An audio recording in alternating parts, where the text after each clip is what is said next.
Good morning, and let me start with a scene that is more common than you think. Someone sitting on the toilet for 20 minutes, sweating, straining, and nothing comes out. Not a little, nothing.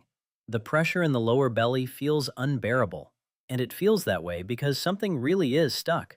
A hard, dry mass of stool lodged in the rectum, refusing to move. Doctors call this fecal impaction, and every single week, people end up in emergency rooms because of it.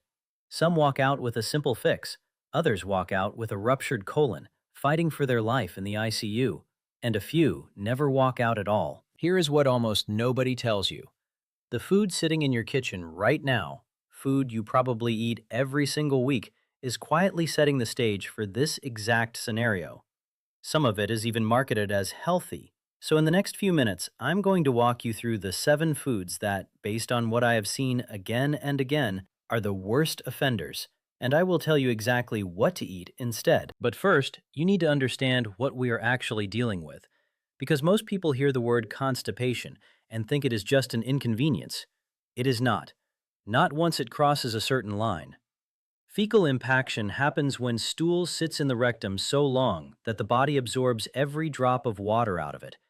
What is left behind is a hard, dense, almost rock-like mass. The muscles cannot push it out, the reflexes stop working properly, and new stool keeps piling up behind it with nowhere to go. Here is where it turns dangerous. As that mass keeps growing, pressure builds inside the bowel. The wall of the colon, normally thick and muscular, starts to stretch thin, and if it stretches far enough, it tears. And when the colon tears, the bacteria living inside, billions of them, spill into the abdominal cavity. That is called sepsis, and sepsis can take a life within hours. There are warning signs you should never ignore.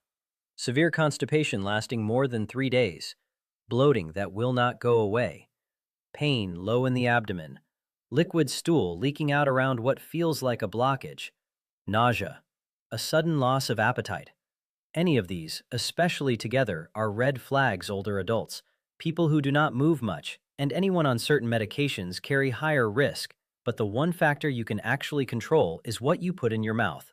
So let us get into that. If you want more straight talk like this about your gut and your health, take a second right now and hit subscribe so the next video finds you too. The first food on the list is one most people eat without a second thought.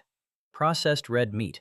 Sausages, bacon, hot dogs, salami, bologna, deli ham, pepperoni, anything cured, smoked, or packaged for shelf life.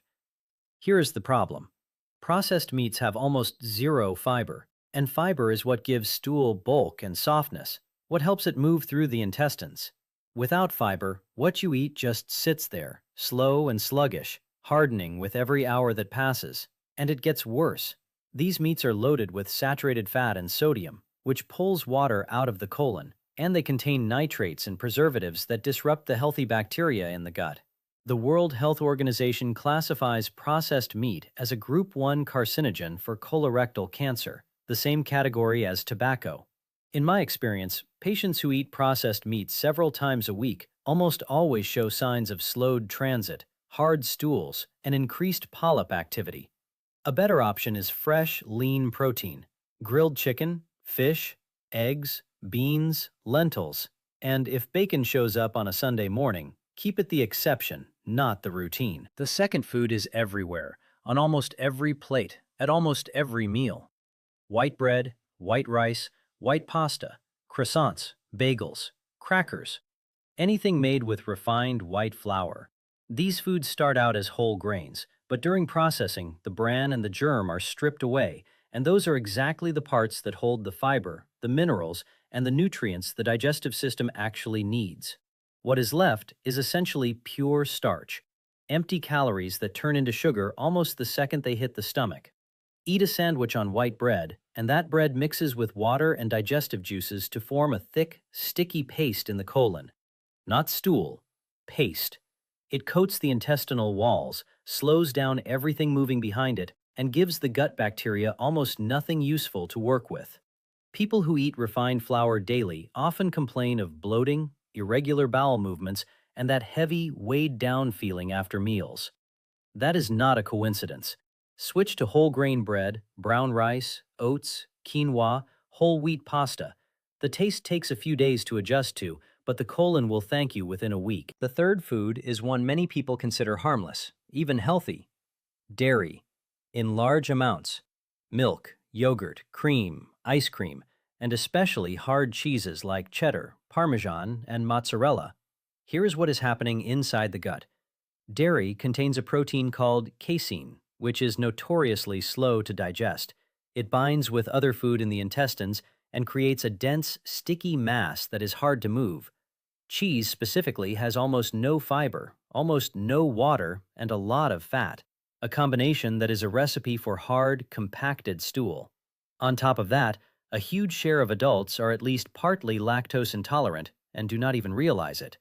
When lactose is not broken down properly, it causes bloating, gas, cramping, and irregular bowel patterns that go on for years.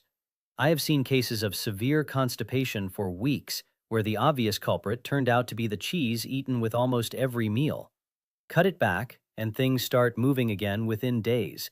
You do not have to eliminate dairy. Just be honest about how much you are really consuming. The fourth food barely needs an introduction: fried and fast food.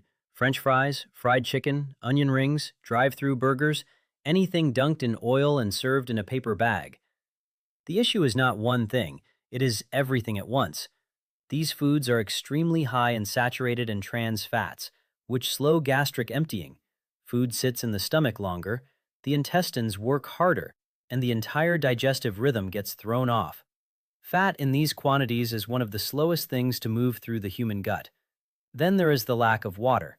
Fried food is essentially dehydrated food coated in oil, and once it reaches the colon, it pulls moisture out of everything around it, exactly how stool turns hard and impacted.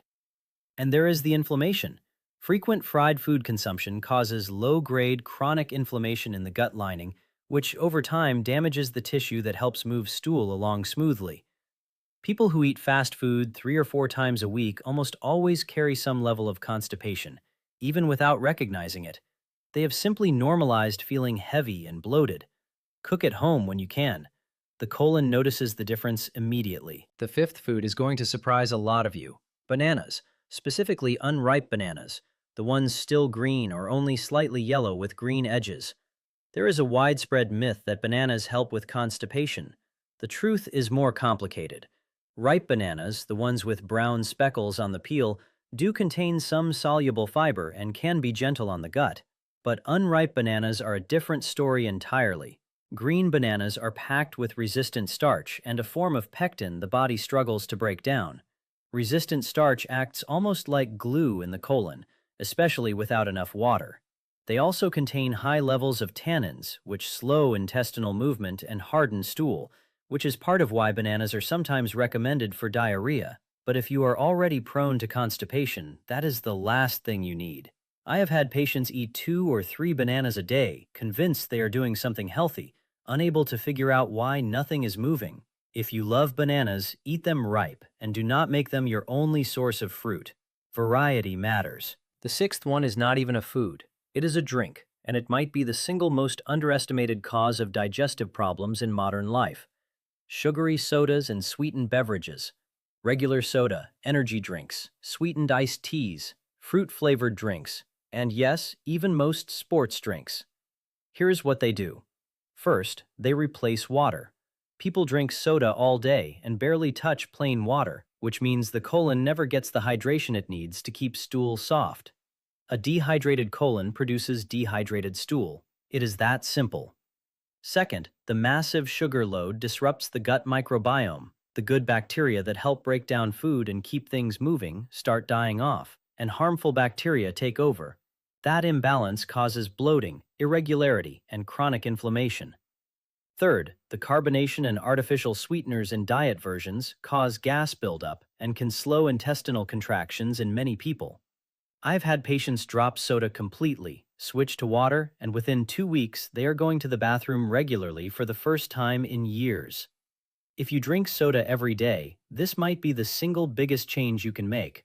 Plain water is medicine for the colon. The seventh and final food is what most people reach for between meals without thinking: ultra-processed snacks, potato chips, packaged cookies, crackers, cheese puffs, instant noodles, granola bars loaded with syrup, and pretty much anything in a shiny bag with a long ingredient list.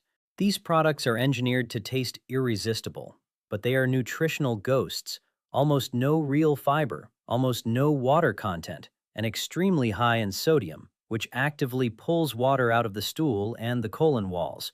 That is a direct path to hard, dry, painful bowel movements.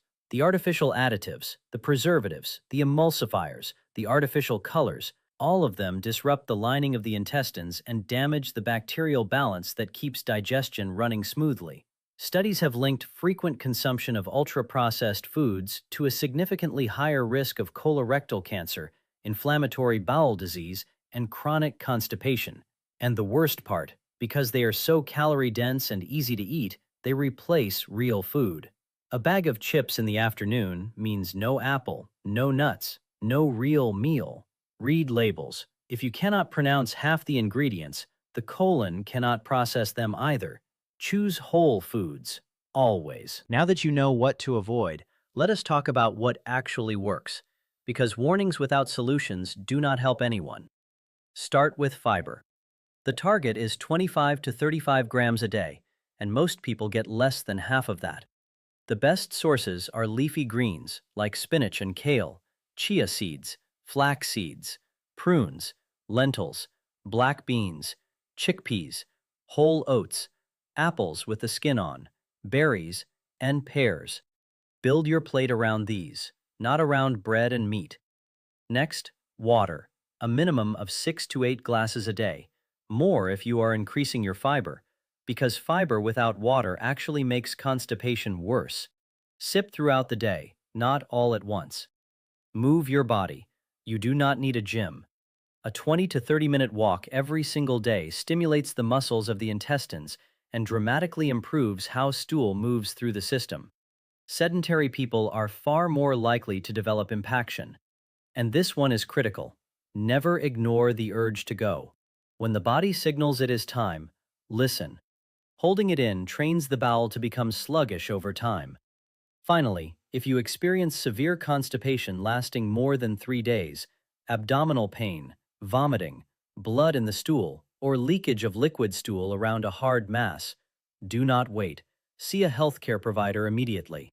These are not symptoms to push through. Your colon and your rectum do quiet, relentless work every single day of your life. You do not think about them. You do not thank them. You only notice them when something goes wrong.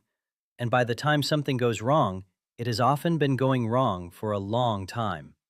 The truth is, the difference between the person who ends up on an operating table and the person who lives a long, healthy life without ever needing one usually comes down to something incredibly simple: what they chose to put on their plate 3 times a day for decades. You cannot undo every meal you have ever eaten, but you can decide what the next one looks like, and the one after that. Start today. If this opened your eyes to something new, give it a like, leave a comment, and tell me which food surprised you the most. Share it with someone who needs to hear it, and subscribe so you never miss the next one. Thank you for watching.